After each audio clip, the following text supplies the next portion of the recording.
बिस्मिल्लाहिर्रहमानिर्रहीम। अस्सलाम वालेकुम नाज़रीन। पाकिस्तान के इलेक्ट्रॉनिक मीडिया में गुजरी हुई दिहाई में मज़हब के हवाले से जो कुछ भी कहा गया और जितनी भी किताबें शाया की गई, उनका तस्करा एंड ऑफ टाइम्स के बगैर मुकम्मल नहीं हो सकता।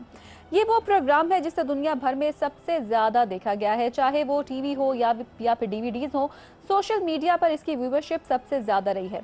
एक दफ़ा फिर से डॉक्टर शाहिद मसूद साहब इस सिलसिले को आगे लेकर चल रहे हैं और 2004 में जो भी पेशेगोइयाँ की गई थी डॉक्टर साहब की जानिब से, आज के ज़माने में, आज के वक्त में हमें वो मुकम्मल होती हुई नज़र आ रही हैं। अस्सलाम वालेकुम डॉक्टर साहब। डॉक्टर साहब, सबसे पहले तो ये बताएगा, end of times, the final call, इसका नाम क्यों रखा आपने इस दफ़ा?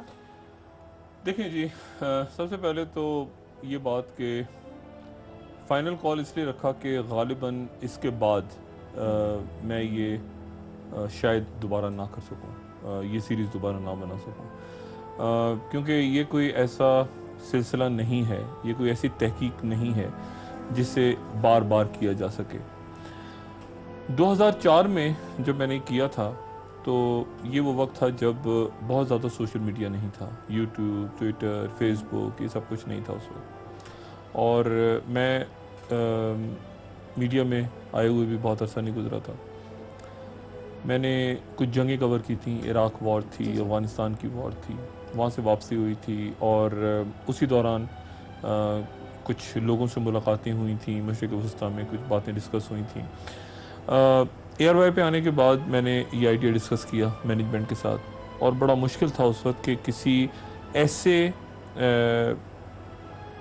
प्लॉट के ऊपर, किसी ऐसे नज़रिए के ऊपर, किसी ऐसे आइडिया के ऊपर काम किया जाए जो अभी हुआ नहीं है। यानी वो डॉक्यूमेंट्रीज बनाना तो बड़ा आसान होता है जो वाक़यात हो चुके हैं। आप वर्ल्ड वॉर के ऊपर बना लें या कोई रोमन एम्पायर के ऊपर बना लें या कोई ब्रिटिश हिस्ट्री पे बना लें, लेकिन जो वाक़या हुआ नहीं है, अभी वाक़यात होने हैं, और या फिर आप कोई फिक्शन भी नहीं बना रहे, कोई स्टार ट्रैक टाइप फिल्म भी नहीं बना रहे मुस्तकबिल के बारे में, लेकिन आपने एक सीरियस डॉक्यूमेंट्री बनानी है और उसका ताल्लुक मज़हब से भी आपने रखना है और साथ एक मॉडर्न एज का जो कॉन्सेप्ट है, क्योंकि आपके ये भी जहन में रहे कि उसको देखने वाले जो लोग हैं वो यूथ है, वो यंगस्टर्स हैं, आज के दौर में रहते हैं। तो फिर मैं ये आइडिया लेकर ARY में आया और 2004 में ये मैंने इसकी 4 या 5 एपिसोड्स बनाई। लेकिन उसके बाद से लेके आज 2016 तक बहुत कुछ तब्दील हुआ है, बहुत कुछ तब्दील हो गया दुनिया में, और इतना ज़्यादा जितना इन सालों में तब्दील हुआ है शायद पिछली कई दिहाइयों में इतना तब्दील नहीं हुआ। इतने वाक़यात, इतनी जंगें, इतनी ईजादात, हमारे सामने बहुत सारी चीज़ें आई, अचानक ईजादात आई और ख़त्म हो गई। मतलब मिसाल के तौर पे मैं आपको ये बताऊं कि आप फ़र्ज़ करें, लोग बहुत ज़्यादा शायद इस पर ध्यान ना देते हों, लेकिन एक कैमरे हुआ करते थे, बाकायदा प्रॉपर कैमरे, और उनके अंदर फिल्म्स डाला करती थी, 12 या 24 की फिल्म्स हुआ करती थी। अब वो कैमरे नहीं है, अब आपके टेलीफोन के ऊपर जो है वो कैमरा भी है, जदीद दौर आ गया है, और आपको वो 24 या 12 की रील भी नहीं मिलेगी बाज़ार में। और तेज़ी के साथ हर 6 महीने के बाद आपको एक नया मोबाइल टेलीफोन मिल जाता है। सोशल मीडिया का वजूद ही उस वक्त नहीं था। सोशल मीडिया एक ऐसी स्टेज पे आ गया कि पोस्ट इंटरनेट दौर डिस्कस हो रहा है। मैं कुछ अर्से पहले कॉन्फ्रेंस में था एक मगरबी मुल्क में, तो वहाँ डिस्कस ये हो रहा था कि पोस्ट इंटरनेट एरा क्या होगी, यानी इंटरनेट के बाद की दुनिया। एक ऐसी जगह हम पहुँच गए हैं, ये जो दौर है कि जहाँ इंटरनेट अपनी पीक पे है और उसके बाद किसी को पता नहीं है कि ये इंटरनेट कहाँ जाके ख़त्म होगा। ये जिस आदमी ने बनाया था, ईजाद किया था, उसको भी नहीं पता था कि यहाँ तक चला जाएगा। और पोस्ट इंटरनेट एरा क्या होगी, इस बात के ऊपर कॉन्फ्रेंस थी। तो मुझे ये मेरे जहन में ये बात आई कि गालिबन एक तो ये कि बहुत सारे वाक़यात इस वक्त ऐसे हैं जिनका उस वक्त तसव्वुर भी नहीं हो सकता था, वो वाक़यात पेश आए इस तमाम अरसे में। जब 2004 में प्रोग्राम बना रहा था तो उस वक्त मशरिक़ वस्ता बिल्कुल एक पुरअमन ख़ित्ता था, ना कहीं कोई जंग थी सवाए लेबनान और इज़राइल फ़लस्तीन सिनेरियो जो चल रहा था, उसमें थोड़ा बहुत सीरिया के साथ भी मामला जो कई दहाइयों से चल रहे थे, लेकिन एक बड़ा पुरसुकून इलाका था मशरिक़ वस्ता। लेकिन आज आप देखें तो वहाँ पे हर तरफ आपको बर्बरियत, खूनरेज़ी, आग के शोले भड़कते नज़र आ रहे हैं।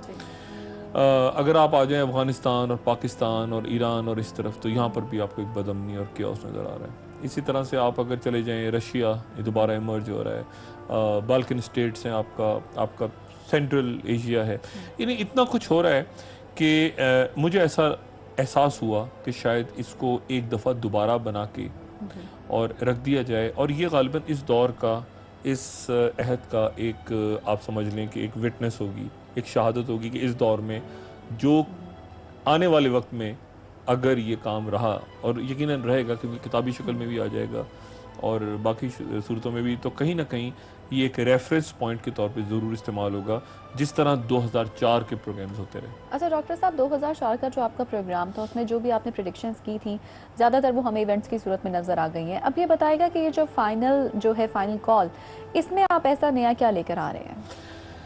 देखिए, पहली बात तो ये कि फाइनल कॉल तो इसलिए कि इसके बाद मैं ये बनाने का दोबारा मेरा कोई इरादा नहीं है, एंड ऑफ टाइम, क्योंकि जाहिर है कि ये जैसे मैंने पहले कहा कि ये बन नहीं सकता दोबारा।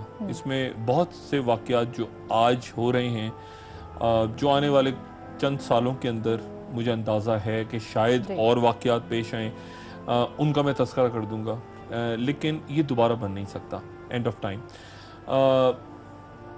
इसमें तहकीक बहुत है, इसमें बहुत काम है। लोगों को शायद अंदाज़ा नहीं है इस बात का कि अगर मैं इसमें मिसाल के तौर पे, अगर मैं इसमें 10 मिनट मैंने गुफ्तगू की है, तो 10 मिनट के लिए अगर फ़र्ज़ करें, अगर वो 10 मिनट में सफ़ात पे लिखूं तो वो बनेंगे, फ़र्ज़ करें अगर वो 50 सफ़ात बनते हैं, तो 50 सफ़ात को बनाने के लिए मुझे कोई 500 या 600 सफ़े पढ़ने पड़ेंगे, क्योंकि बहुत सी चीज़ें उसमें से फिर मैं निकालूंगा, बहुत सी चीज़ें उसमें रेफरेंस के तौर पे रखूंगा, बहुत सी ऐसी अहादीस होंगी जो कि ज़ईफ़ होंगी, बहुत सी ऐसी रवायात होंगी जो कि गलत होंगी।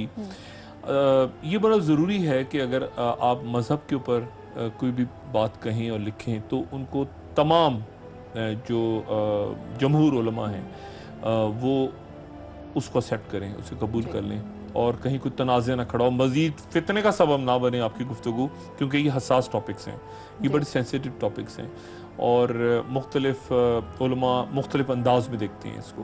तो बात यह है कि बात आप कहीं भी लोग उससे सीखें भी, उसको समझ भी जाएं। अच्छा, समझने की जो बात आपने की है ना, ये हर एक के समझने की चीज़ गालिबन है नहीं। और मैं आपको ये बताऊं कि इसके बारे में ये बात तय है कि जो इल्म है ना, ये जो नॉलेज है, ये हर एक के लिए नहीं होती। खबर हर एक के लिए होती है। खबर में और नॉलेज में बड़ा फ़र्क है। खबर ये होती है कि मैं आपको खबर दूं कि जी आज सुबह ये वाक़या पेश आया, आज इतना मौसम गर्म था, आज फलानी जगह पे बम धमाका हो गया, कोई हादसा पेश आ गया, कोई अच्छी खबर हो, कहीं की कोई हैपनिंग हो गई, वो खबर है, वो न्यूज़ है, वो इंफॉर्मेशन है। लेकिन जो इल्म है ना, इल्म और नॉलेज एक बिल्कुल मुख्तलिफ चीज़ है। इल्म और नॉलेज जो है उसका ताल्लुक खबर से नहीं होता। यानी आपके पास डिग्रीज कितनी हैं, ये एक बिल्कुल अलग चीज़ है, ये आपकी एजुकेशन है, ये आपकी एजुकेशन है। लेकिन आपके पास नॉलेज कितनी है, ये एक बिल्कुल अलग चीज़ है। और कई आपने भी ज़िंदगी में लोग देखे हों, नाज़रीन ने भी देखे हों, हमने भी देखे होंगे, बेशुमार डिग्रियां लेके घूम रहे होते हैं, लेकिन उनके पास इल्म नहीं होता, उनको बुनियादी बातों का ज़िंदगी की पता नहीं होता। तो मेरा ये ख्याल है, और मैं आपको इसमें एक छोटा सा एक वाक़या बताता चलूँ कि एक साहब, एक शख्सियत हुआ करती थी मक्का मुअज़्ज़मा में, अमर बिन हिशाम, कुरैश कबीले से ताल्लुक़ था, और मक्का मुअज़्ज़मा के उन लोगों में से एक जो सबसे ज़्यादा ज़हीन लोग थे। अच्छा। जिनको सबसे ज़्यादा इल्म हासिल था वहाँ पे, वहाँ के लोगों के मुताबिक जो सबसे ज़्यादा इल्म रखते थे जो साहब, और 30 साल की उम्र में उस शख्स को उन मजालिस में जाने की इजाज़त दे दी गई थी जहाँ जाने के लिए 40 साल की कैद रखी गई थी कि 40 साल उम्र होनी चाहिए कम से कम। और इतना ज़्यादा वो ज़हीन आदमी था, कहलाता था अपने माशरे में, उसको लिखना पढ़ना भी आता था। हालांकि बहुत ज़्यादा कुरैश में लोग लिखना पढ़ना नहीं जानते थे, इसको लिखना पढ़ना भी आता था। इसके बाद लोग मशवरा करते थे जाके, तो इसको अबुल हिकमा का लक़ब दे दिया गया। अबुल हिकमा यानी हिकमत, हिकमतदान है, बहुत बड़ी हिकमत है इसके पास। तारीख में आज हम उस शख्स को जिसको अबुल हिकमा कहा जाता था, हम अबू जहल के नाम से याद रखते हैं, क्योंकि ये वो शख्स था जिसका कोई 84 मरतबा जिक्र आया कुरान शरीफ में या इशारा हुआ है उसकी तरफ, और जो सबसे बड़ा दुश्मन था रसूलुल्लाह सल्लल्लाहु अलैहि वसल्लम का, जिसने मुसलमानों की ज़िंदगी वहाँ पे उनका जीना मुहाल कर दिया था। और फिर जब जंग बदर में उसको मारा गया तो सिर्फ एक घुटने के ऊपर एक ज़ख्म था, उसके निशान से उसको पहचाना और वहाँ पे उसको मारा। तो ये जो पढ़ना लिखना है ना, ये पढ़ना लिखना, और ये फिर एक मिसाल बना दी गई कि वो शख्स जो मक्के में सबसे ज़्यादा बड़ा ज़हीन आदमी कहलाता था, वो तारीख में अबू जहल कहलाता है। कोई एक आदमी आपको नहीं मिलेगा जो अबू हिकमा कहेगा, लोगों को पता भी नहीं होगा अबू हिकमा कौन है, लेकिन वो अबू जहल बन गया तारीख में।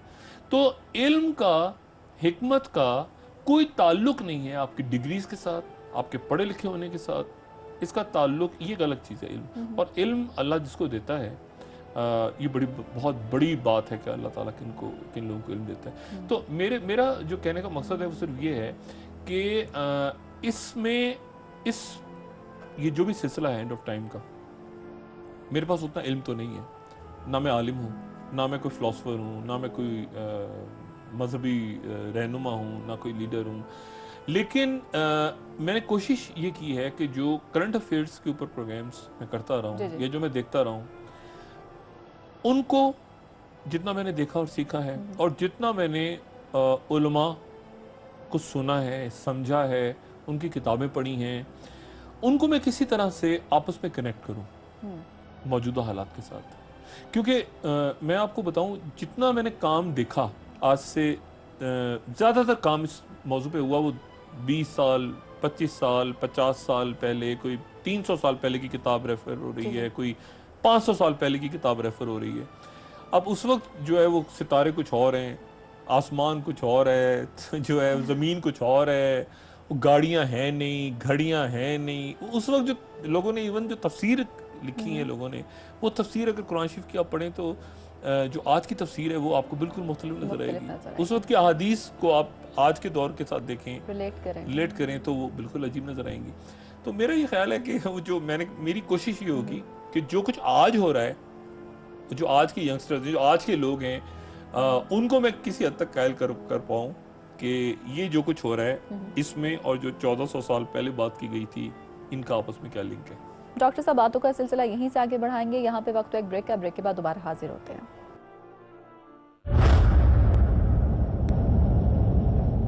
खुश आमदीद नाजरीन।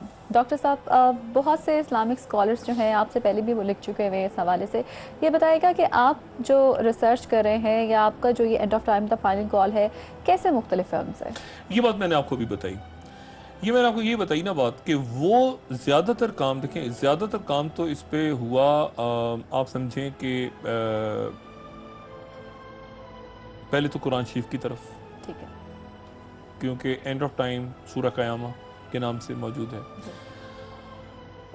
कुरान शरीफ के अंदर हमारा ईमान है, क़यामत पे यकीन रखना हमारे ईमान का हिस्सा है।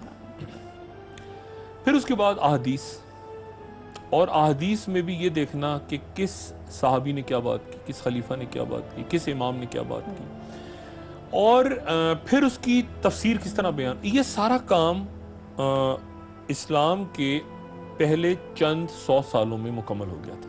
चंद 100 सालों के बाद लोगों ने इस पर बहुत ज़्यादा बात नहीं की। फिर बहुत बड़ा गैप आ गया। मैंने जब इस पर काम ढूंढना शुरू किया 2004 में, तो बहुत चंद किताबें मिली। मैं मिसाल के तौर पे बताऊं, उस वक्त मुझे एक किताब मिली और उसके बाद में मिली हारून याहिया साहब की किताबें। हारून याहिया साहब की किताबें, लोगों का बहुत बड़ी तादाद में लोगों का ख्याल ये था कि मैं हारून याहिया साहब से बड़ा मुतासिर हूँ। मैंने हारून याहिया साहब को पढ़ा, लेकिन मैं हारून याहिया साहब के ख्यालात से बिल्कुल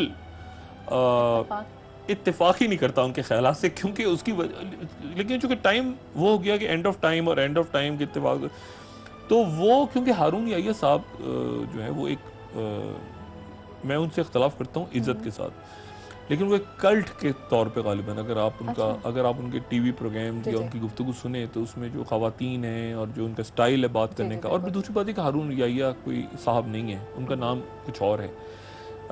इस्लामी तारीख में जितना मैंने थोड़ा बहुत समझा देखा कि जो भी शख्सियत सामने आई वो अपने असल नाम के साथ सामने आई। तो उन्होंने एक और साहब हैं तुर्की में रहते हैं, उन्होंने अपना नाम हारून याह्या रख लिया और उनका बुनियादी जो बात है ना कि आखिर ज़मा में, आखिरी दिनों में इस तरह से होगा, सारे मज़ाहिब भाई भाई बन जाएंगे, आपस में सब एक हो जाएंगे, सब हज़रत ईसा अलैहिस्सलाम को मान, ऐसा नहीं। मैं उसके साथ उनका जो बुनियादी नुक्ता है ना आखिर ज़मा के हवाले से, उसके साथ ही इख्तलाफ करता हूँ। ऐसा नहीं होगा जिस तरह वो समझते हैं और जिस तरह उन्होंने बताया। ऐसा हो सकता है कि इज़राइलियात के जो माहिरीन हैं उनका ख्याल गालिबन कुछ मुताबिकत रख सकता है। ये भी हो सकता है कि कुछ जो ईसाई राहिब हैं उन्होंने जो कुछ कहा, लेकिन ज़्यादातर जो उलमा ने हमारे इस्लाम में जो बात की है, मैं नहीं समझता कि हारून याह्या साहब ने उसको सही तरह से समझा है। और मेरा ख्याल है कि उनको मैंने मैसेज भी भेजे थे 2-3 बार उनको, उसके बाद मेरे ख्याल से उनको तस्हीह करनी चाहिए और बहुत हद तक तस्हीह करनी चाहिए उस तमाम लिटरेचर की, उस तमाम अंदाज की जिस अंदाज में वो बात कर रहे हैं और मजालिस सजा रहे हैं। मैंने कल्ट सा है उनका। अब मैं बिल्कुल, अब मैंने तो अपने जो अब एंड ऑफ टाइम है, यानी उसका चूँकि नाम एक एंड ऑफ टाइम पड़ गया है, तो लेकिन हारून याह्या साहब के ख्यालात बिल्कुल मेरे नज़दीक, मैं उनको बिल्कुल दुरुस्त नहीं समझता। चंद बुनियादी बातें उनकी बिल्कुल दुरुस्त हैं, लेकिन फिर जब वो आखिर ज़मा की तरफ बढ़ते हैं और वो दज्जाल और मेहदी और वो सारे मार्के और आर्मागेडन, तो फिर वो मेरे नज़दीक वो भड़क जाते हैं राह से। ये मेरा अपना एरिया है। अच्छा डॉक्टर साहब, आपने पहले भी बताया कि आप अपना पूरा जो रिसर्च वर्क है उसको खुद करते हैं, तो इतनी ज़्यादा रिसर्च करनी है, आपने कहा कि 500 पेपर्स को पढ़ के आप कुछ 5 सफ़ों की कोई चीज़ निकालते हैं, तो कैसे पॉसिबल है? अकेले इतना ज़्यादा मटीरियल कहाँ से आप लेकर आते हैं? ये मेरे साथ जो लोग रहते हैं उनको यकीनन इल्म है कि मैं अकेला ही कर रहा होता हूँ, और उसकी वजह यह है कि उसको मुझे फ़ायदा बहुत होता है। उसका फ़ायदा ये होता है कि अगर मैं ये सारा काम छोड़ दूँ बहुत सारे लोगों पे, तो मैं खुद नहीं पढ़ूँगा उसके नतीजे में। तो चाहे वो मेरे ये प्रोग्राम एंड ऑफ टाइम हो या करंट अफेयर्स के प्रोग्राम्स हों या बाकी हों, आप भी हिस्सा हैं इन दिनों, तो आपने भी देखा होगा मेरे साथ कोई रिसर्चर्स नहीं होते, और उसका फ़ायदा होता है। उसका फ़ायदा ये होता है कि मैं खुद चूँकि पढ़ रहा होता हूँ, मैं खुद सीख रहा होता हूँ और मैं खुद तालिब इल्म के तौर पे पढ़ रहा होता हूँ। इन कामों को अगर दूसरों पे छोड़ दूँ मैं, तो एक तो मैं खुद नहीं सीख सकूँगा और ख़ुद समझ नहीं सकूँगा। ये मेरे लिए बड़ी खुशकिस्मती है। मैं अपने आप को खुशकिस्मत समझता हूँ कि मैंने अपनी ज़िंदगी में, अगर ये एंड ऑफ टाइम और ये मैं सारा इन पे तहकीक ना करता, तो मैं शायद बहुत कुछ खो देता अपनी ज़िंदगी में। मैं उतना समझ नहीं पाता। एंड ऑफ टाइम सिर्फ क़यामत ही का इसमें ज़िक्र नहीं है, इसमें बहुत कुछ और है जो भी आने वाले दिनों में सामने आएगा। लेकिन वो इतना कुछ है कि शायद अगर मैं इस सिलसिले के लिए तहकीक ना करता, तो मैं मेरा ख़्याल से मेरी ज़िंदगी का बहुत बड़ा हिस्सा ला हासिल होता। कोई ये नॉलेज है, यानी आप ये जितनी नॉलेज, रीडिंग मैंने करेंगे, नॉलेज जितना हासिल करने पढ़ेंगे, की वो कोशिश नॉलेज की। आपकी बिल्कुल, इंक्रीज होती बिल्कुल, जाएगी। एग्जैक्टली। अच्छा डॉक्टर साहब, 2004 में जो टॉपिक्स रह गए थे, तो वो जो टॉपिक्स हैं आपने उनको इस दफ़ा 2016 में शामिल किया है? कौन से टॉपिक्स हैं जो रह गए थे जिन पे हम इस दफ़ा बात करेंगे और हम देखेंगे भी? देखें, बेशुमार बातें, बेशुमार बातें ऐसी। पहले तो ये मैं बताऊँ ना कि उस वक्त अंदाज़ा नहीं था कि क्या क्या चीज़ ऐसी है जो मिस हो गई है, जिसका जिक्र होना ज़रूरी था लेकिन वो जिक्र नहीं हो सका। मतलब मिसाल के तौर पे वक्त के हवाले से लोग कंफ्यूज हैं कि वक्त क्या है। बिल्कुल। मतलब है कि अल्लाह ताला कुरान शरीफ में अगर फरमाते हैं कि अल असर, ज़माना, तो ज़माना क्या है? मतलब कह रहे हैं पुराना ज़माना, नया ज़माना। ज़माने से क्या मुराद है? अल्लाह ताला कसम खा रहे हैं ज़माने की। अगर हम बात कर रहे हैं मिराज, शब मिराज की, तो हमारा क्या, उसको कैसे साइंस, यानी रसूल अल्लाह सल्लल्लाहु अलैहि वसल्लम गए बैतुल मक़दस से, आसमानों से होकर वापस आ गए, कैसे पॉसिबल है? तो वक्त के ऊपर गालिबन बात नहीं हुई, वक्त पे। और मैं आपको एक बात बताऊं, हम लोग अभी इस वक्त तकरीबन कहा जाता है कि हम लोग कोई आसमान पे रात को कोई 6000 से 9000 तक सितारे देखते हैं रात को। अगर 6000 से 9000 तक सितारे हम दूरबीन लगा लें, आम तरह से देखें, तो 6 से 9000 सितारे हमें नज़र आते हैं अगर बादल ना हो, एक साफ आसमान हो। उन 6000 या 9,000 सितारों में से अक्सर सितारे हैं जो ख़त्म हो चुके हैं, जो खत्म हो चुके इस हैं। वक्त नहीं है, अच्छा, लेकिन हमें नज़र आते हैं। How is that possible? ये इस तरह से है, मैं आपको बताऊं कि 1,86,000 मील एक सेकंड में रोशनी सफर करती है। हमें बताइए, जी जी, रोशनी की जो सबसे कहते हैं सबसे तेज सफर जो जो है, रफ्तार है सबसे वो। तेज रफ्तार रोशनी की है। और अगर हमारी स्पीड हो जाए रोशनी वाली, तो हम एक सेकंड में कोई मेरे ख्याल से 4 दफ़ा 3.5 दफ़ा दुनिया का चक्कर लगा मार लें, लें। बिल्कुल। इतनी तेज है लाइट। हम लाइट फेंकते हैं ना, वो गई जी, जी। लाइट है, टॉर्च अंधेरे में रोशनी। अच्छा, अब जो चांद है, अब ये बड़ी इंटरेस्टिंग बात है, जो चांद है, चांद से 1 सेकंड लगता है हम तक रोशनी पहुंचने में।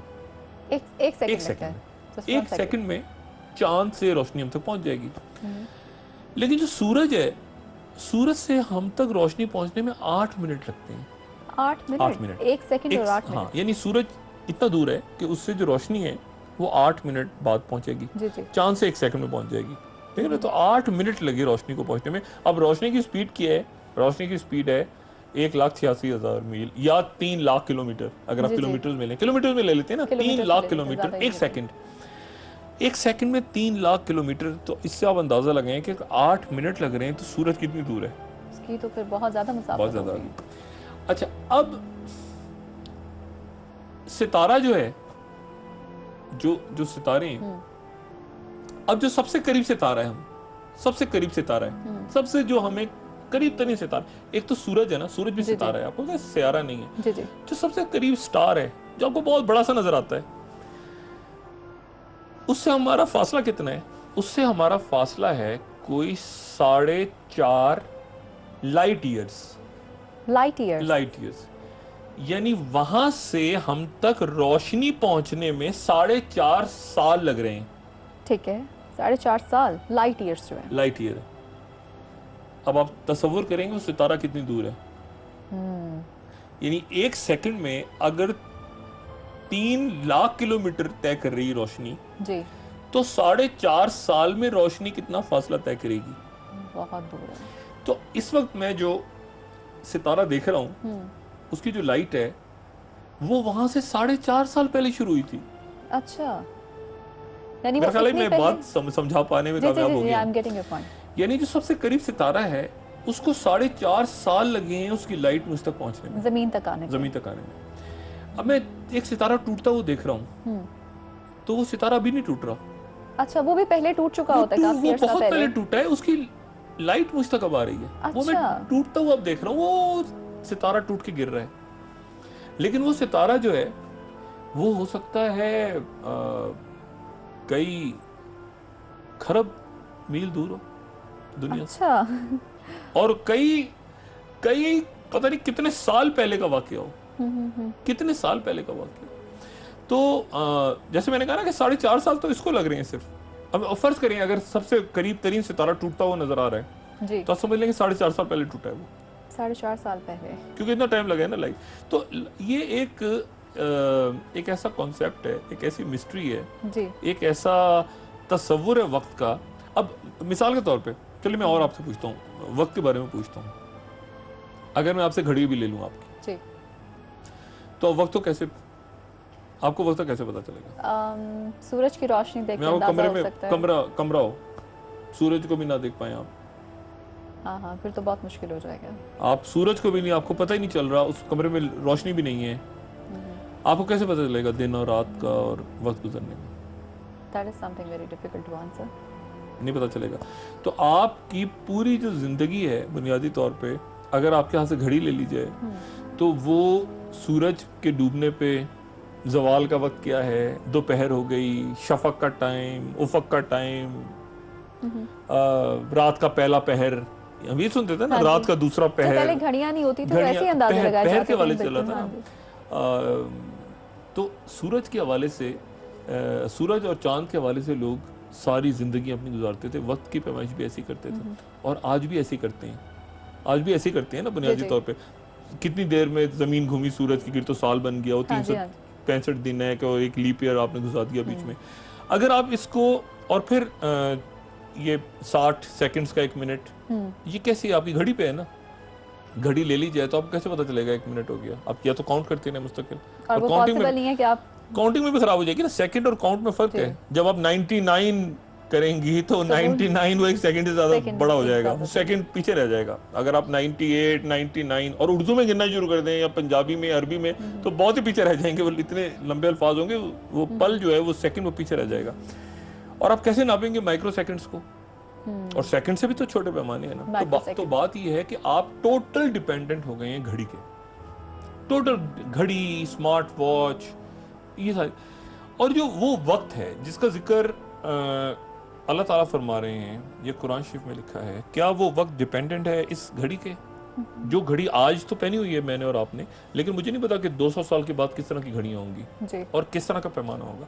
ये जो महीने, मिसाल के तौर पे, ये जो आप साल नाप रहे हैं, ये साल और 1985 हो गया तो 2016 हो गया तो ये हो गया तो वो हो गया, ये तो सारी बात के सिस्टम्स हैं। बिल्कुल, ये तो सारे बात के इवन तो बाद में सब कुछ आया, बाद में सब कुछ आया। हजरत ईसा अलैहिस्सलाम से हम अगर उसको लिंक करते हैं ईसवी कैलेंडर को, तो ईसवी कैलेंडर तो हजरत ईसा अलैहिस्सलाम की ज़िंदगी में नहीं था, उनके बहुत कई 100 साल बाद में भी नहीं था, उस पर बात करूंगा आगे अपने किसी प्रोग्राम में। जो इवन जो हिजरी कैलेंडर है वो भी हिजरत के कई साल उनके बाद सामने आया। तो ये और वक्त का जो तस्वुर है ये अपनी जगह तस्वुर है। और आज तो देखिए ना, आप इस कहकशां को नाप ही नहीं सकते वक्त के लिहाज से, आपको रोशनी की रफ्तार ढूंढनी पड़ रही है। अब और अगर मैं इसको और फैंटेसाइज करूं और मैं आपसे ये कहूं कि अभी किसी सितारे पे चले जाएं, मतलब मैं करीब तरीन सितारा जो मुझे 4.5 साल बाद नजर आ रहा है, रोशनी पहुंचा, मैं अगर सितारे पे पहुंच जाऊं और मैं पलट के देखूं जमीन को, तो मुझे 2016 है ना, तो मुझे वहां नजर आएंगे मेरे ख्याल से 2011-12 के वाकयात नजर आएंगे। अच्छा, जमीन, क्योंकि यहाँ के मनाजिर भी तो देर से जा रहे हैं ना, डिस्टेंस इतना है ना, 4.5 साल का जो 4.5 साल का गैप है, ये करीब तरीन सितारा है। अच्छा, ये करीब तरीन सितारा, तो वक्त मिस हुआ उस वक्त। जी डॉक्टर साहब, यहाँ पे वक्त है ब्रेक का, ब्रेक से दोबारा आके बातों के सिलसिले को यहीं से आगे बढ़ाएंगे और भी बहुत कुछ है डॉक्टर साहब से पूछने के लिए। वेलकम बैक नाजरीन। डॉक्टर साहब वक्त के बारे में बात कर रहे हैं। दज्जाल जो है, दज्जाल का फितना कौन से वक्त में आएगा? तय करना बड़ा मुश्किल है, और मेरा ख्याल है मैं अभी इस दफ़ा जो गुफ्तगू करूँगा दज्जाल के ऊपर, वो पहले जितने भी नज़रिए आए हैं सामने उनसे मुख्तलिफ होगा। ये जितना कुछ कहा गया है या लिखा गया है दज्जाल पे, उनसे मुख्तलिफ होगा। और वो मौजूदा दौर के हवाले से शायद कुछ लोगों को समझ आए, कुछ लोगों को समझ ना आए, लेकिन जो बुनियादी बात अल्लाह ताला फरमाते हैं वो ये है कि आप गौर करें। जी, अल्लाह ताला कहते हैं गौर करें, आप गौर करने का हुक्म देते हैं अल्लाह ताला। और ये भी बात ध्यान में रखें कि हर बात, जो मैंने पहले भी कही थी, हर बात हर एक के समझने के लिए होती भी नहीं है। एक माशरे में अगर 100 आदमी रहते हैं तो ये तय है कि 100 के 100 बात नहीं समझेंगे, ये कानून कुदरत है। चाहे कोई कौम हो, चाहे कोई लोग हो, चाहे कोई कबीला हो, उस कबीले में, उस कौम में हमेशा ऐसे लोग ज़रूर होंगे, और ग़ालिबन अक्सरियत में होंगे, जो बात नहीं समझेंगे। लेकिन कुछ ना कुछ लोग ऐसे ज़रूर होंगे जो समझेंगे, और ऐसे लोग ज़रूर होंगे जो गौर करेंगे। तो मेरी सिर्फ ये कोशिश होगी कि समझें और गौर करें, बाकी उसका तमस्खुर उड़ाने वाले बेशुमार लोग होंगे, ये बात तय है। अच्छा, पहले भी मैं आपको ये बताऊं, जब एंड ऑफ टाइम हुआ था तो इसका बहुत लोगों ने, जहाँ पर मैं शुक्रगुजार हूँ अल्लाह ताला का, और मैं समझता हूँ कि ज़िंदगी का बहुत बड़ा एक मकसद मेरा पूरा हुआ कि मैंने इस पर तहकीक की और काम किया। लेकिन एक तबका ऐसा ज़रूर था जो इसका तमस्खुर उड़ाता रहा, क्रिटिसाइज करना। नहीं, क्रिटिसाइज करना तो अलग चीज़, क्रिटिसाइज तो एक इल्मी बहस है ना, कि नहीं ऐसे नहीं है। डॉक्टर शाहिद इस हदीस को इस पैराए में आप देखें, ये अहले तशी इमाम मेहदी को इस तरह देखते हैं, इमाम शाफई का ये कहना है, इमाम गजाली ये कहते हैं, इमाम अबू हनीफा का ये कहना है, ये देखें लेबनान में स्कॉलर्स ने ये कहा, ये देखें इजराइल के अंदर ये बात की गई है। वो इख्तलाफ है। एक है तमस्खुर उड़ाना। वो तमस्खुर उड़ाना जो है वो एक्चुअली इस पूरे के पूरे, ये जिसको मैं प्रोजेक्ट कहता हूँ, ये मेरा प्रोजेक्ट है एक तरह से, यानी मेरा मकसद है, काम है। इस प्रोजेक्ट का हिस्सा है लाजमन। अगर इसमें तमस्खर नहीं उड़ेगा तो असल में ये काम ही गलत फिर हो रहा है, ये काम है सही नहीं कर रहा। इस काम का लाजमन एक जुज़्व है कि इसका तमस्खर उड़े, लोग मजाक जरूर उड़ाएं। जब लोग मजाक उड़ाते हैं ना किसी चीज का, तो असल में वो जो कॉन्सेप्ट या जो थ्योरी है या जो आइडिया है या जो बात हो रही है वो उसमें मजीद जान पड़ती है कि वो बात दुरुस्त हो रही है, क्योंकि तमस्खर उड़ रहा है उसका। और हमेशा ये होता है, हमेशा आप देख लें कि बेशुमार किताबें आती हैं। कितनी किताबें आई, मेरा ख्याल है पिछले 10, 12, 13, 14 सालों में, ये जब वो एंड ऑफ टाइम आया उसके बाद कोई हजारों किताबें छपी होंगी मजहब पे, सैकड़ों प्रोग्राम हुए होंगे मजहब के ऊपर। बिल्कुल। लेकिन कितने प्रोग्राम ऐसे हैं जिनका बाकायदा तमस्खर उड़ा, हालांकि वो संजीदा गुफ्तगू थी कुरान और अहादीस के हवाले से ये प्रोग्राम था, जिससे मुझे मजीद तकवीत मिली कि वाकई इसमें कोई ऐसा कुछ है कि एक मखसूस तबका इसका तमस्खर उड़ाता है। बिल्कुल। और वो मेरे लिए हमेशा कुव्वत का बायस बनती है वो बात। अच्छा, वो लोग अपनी तरफ से समझ रहे होते हैं कि हम, अच्छा वो बड़े खुश हो रहे होते हैं, लेकिन उनको इस बात का अंदाजा नहीं होता कि उनसे ज्यादा मैं खुश हो रहा हूँ इस बात पे, क्योंकि मुझे ये अंदाजा होता है उसका कि वाकई ये बिल्कुल फलाने शख्स ने उस दौर में बात कही थी, उसका तमस्खुर उड़ाता। तो या अल्लाह तेरा शुक्र है कि मैं भी उसी लिस्ट में आ गया कि उसका तमस्खुर उड़ाया लोगों ने, और किस किस्म के तबके ने उड़ाया, वही तबका आज भी उड़ा रहा है। अच्छा, फिर उस शख्स के साथ उस फलाने आदमी को उसकी तहकीक करने में लोगों ने गालियां दी, और बाद में लेकिन उसके साथ ही फिर वो आदमी कोट होता गया पूरी दुनिया में, उसको कोट किया गया, उसका रेफरेंस दिया गया। तो फिर मैं अल्लाह का शुक्र अदा करता हूँ, या अल्लाह तेरा शुक्र है कि इस काम में कुछ ऐसा है ज़रूर कि ये लोग इसको पसंद करते हैं बहुत बड़ी तादाद में, और एक मखसूस टोला जो है ना वो तमस्खुर ना उड़े ना इसका, आप यकीन करें कि फिर मैं इसको काम करने का मजा ना नहीं, मैं काम ये शायद करूँ ही ना, ये मैं क्योंकि इररेलेवेंट हो जाता है ना। देखिए, आप इररेलेवेंट नहीं होना चाहिए, आपको रेलेवेंट होना चाहिए। आप जो बात करें ना उसकी रेलेवेंस होनी चाहिए। बेशुमार किताबें अब भरी हुई हैं, डीवीडीज, प्रोग्राम्स भरे हुए हैं, लेकिन बात ये कि वो कुछ रेलेवेंट है, कुछ इररेलेवेंट है, कुछ लोगों की मेमोरी से निकल जाएगी चीज। अब मैं आपसे पूछूंगा, आपको कितने टीवी ड्रामे याद हैं पिछले सालों में? आपको 5, 8, 10, 15, 20 आप नाम लेंगे, आप कहेंगे इतने।